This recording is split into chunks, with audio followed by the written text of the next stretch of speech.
Avs will win Game 6, which is Friday night. Then you'll have Game 7, which is Sunday.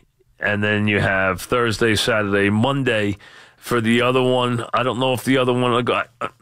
I don't think it'll go 7. I don't think it will. I think it obviously could, but I don't think it will. I think it will be Golden State winning here tonight and then winning Game 6. That's what the more logical thing for me. That's what I would expect. Mike in Bayville, what's up, Mike?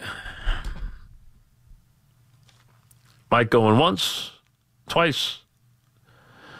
Richard in Manhattan, what's up, Richard? Mike, last 2 weeks, best 2 weeks of sports in the United States the whole year. We had the NBA selection lottery. We had NBA conference finals every night right until Memorial Day. We had the NHL conference finals, Stanley Cup beginning, Mets, Yankees every day. Yankees playing Houston this weekend. The Preakness in there. The Indy 500 coming Sunday. French Opening coming this weekend. College lacrosse finals coming. This is the best sports week these last 2 weeks going into Memorial Day. You can't beat it. Every night has been unbelievable. May's good, but October's better because you get the baseball and the football. You have college football, you have NFL, and then you have the baseball playoffs. I think that's better. But that's October. October's the best month. May's a good month, but October's the best month. The best thing about May is summer is still here. It hasn't gone. It's not past you. It's about to, it's about to enter the picture now. We are there. This is when you realize summer's right around the corner. It's really here, not really around the corner. Vic in Connecticut, what's up, Vic? Hey, how's it going, Mike? Good. What's happening? I wanted to propose an idea to you. I mean, I'm not listening all the time, so I don't know if somebody's already brought this up, but it seems like both sides are kind of just beating their heads against the wall with this thing on the whole kneeling controversy.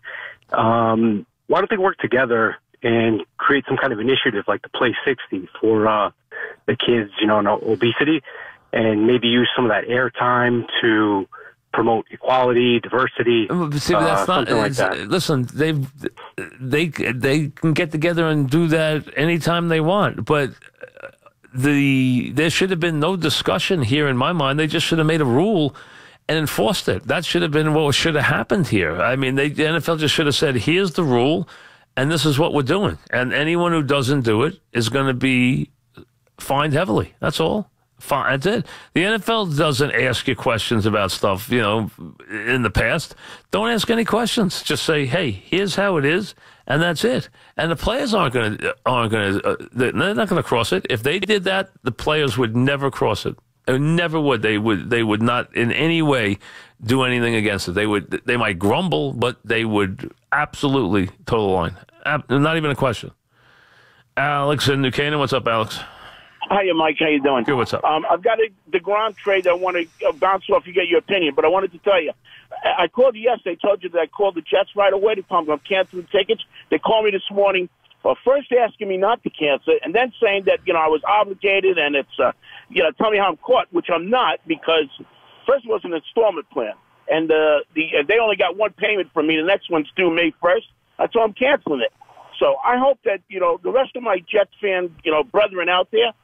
Have a little respect for the flag. These guys, they've got an opportunity. If they want, I have nothing against them protesting. Protest in the parking lot, before the game, after the game, on the field, with Johnson, leading the protest. I got no problem with that. But when that flag goes up, the anthem is played, we pay our respects. And I can't get over it. It just gets under my skin. And now I hope that they learn their lesson, because the only way to really get these guys is hit them in their pocket. That's what you got to do. So I don't listen. I don't disagree from that. I don't listen. I don't even think the players would object. I think they would say, okay, that's what we're going to do. That's the rule. We're going to abide by it. I think they would abide by it. I think the NFL just doesn't put any teeth in these things.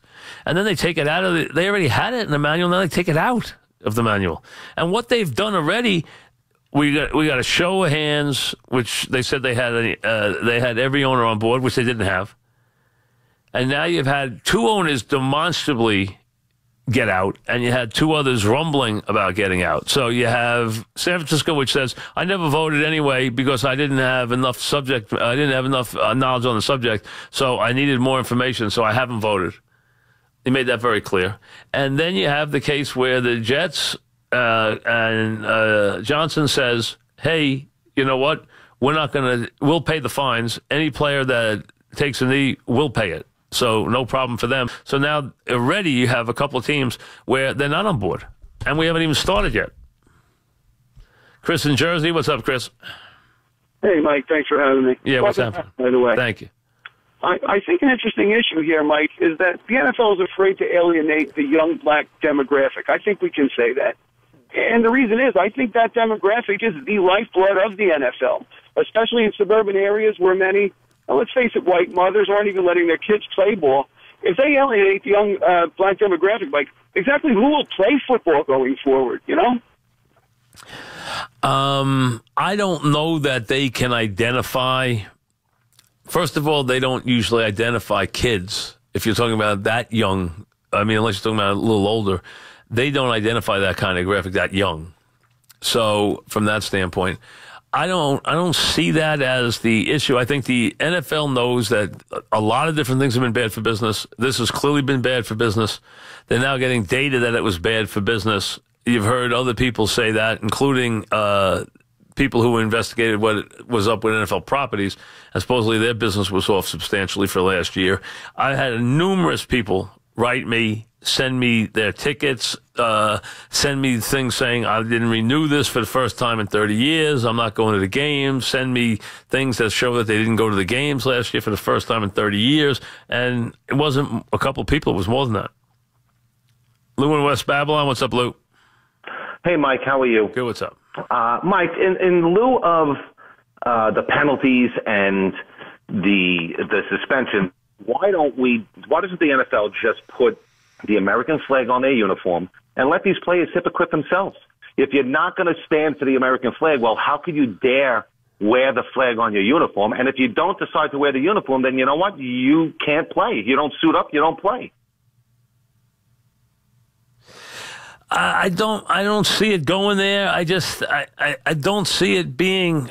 See, I don't think it's just about the flag. I think it's about the idea of them wanting to use the visible platform more than anything else. I think they want that time right before the game because they want to, or Kaepernick especially wanted to use that time to get his point across. And that's what you hear as the argument of those who say that the players are right. Their argument is always, well, you know what? Of course, that's what we're going to use. We're going to use a place where we can get the most visibility. That's what protest is. Not always. And remember, there are economic conditions here. They do matter. And economics plays a large part in protests historically. It has in a lot of different ways. It did going back to when America became a country. It did back in the civil rights time. In the 60s, in the South, economic boycotts played a very big part. Without question, it was a big part. So the economics of the situation always matters, especially matters. Peter in New Brunswick, what's up, Peter? Hey, Mike, I just wanted to get in on the anthem thing. I saw Malcolm Jenkins and a few other players and a bunch of people have talked about how it's a free speech and First Amendment They're completely issue. wrong. It is not. Yeah, I know, but the thing that really bothers me... It's not a free speech issue. I know. The thing that really bothers me about this whole thing is, though, that, to be honest, we don't live in a culture of free speech. I mean, I work in a private company, and there's a bunch of things that, outside of work, if I were to say, I would be fired from my job for saying. So for these people now to say that it's this free speech issue is just absurd. Well, it's a free speech. What are you talking about? You're telling me you can't make statements as a private citizen? Why not? Well, I mean, now, if your company is is got such a bias, or is that... It's not a bias. I mean, we all know there's things that you can't speak about in public without reprimand. If you're talking about things that are offensive? I mean, things that 50 years ago people could talk about that you can't talk about anymore. If you're talking about things that are offensive, I mean, so free speech is what? Something that... Well, see, free speech doesn't give you a right to offend everybody. I mean, but there could be topics you want to discuss that you think are important. Give me a topic. Give me a topic that would be offensive. Go ahead. Give me a topic that you think you would like to discuss. Like, give me an idea. How about like gay marriage? I mean, I'm a Catholic. I don't agree with gay marriage, but it's pushed everywhere in society. And if you talk about it, why not? You can have an opinion on that. Why not? No, you can have an opinion, but if you put your name in face, if you put your name in, you're going to lose your job over that. What? You would lose your job over that? I don't think I'd lose my job over that. I don't think you would either. I mean, I've had past jobs where I've had gay managers and things like that, and they could get offended to the point where it could be deemed inappropriate to a work environment. Again, you'd have to be more specific, but this idea that, we do have free speech in this country, absolutely. But that doesn't mean everything you say is going to be without repercussions when you push the envelope or are offensive. There's a line you have to draw. See, the idea is everyone doesn't get to say whatever they want anywhere, anytime, and not have it have any impact on their lives. That's not real. That's not about free speech. That's just not realistic. Back after this.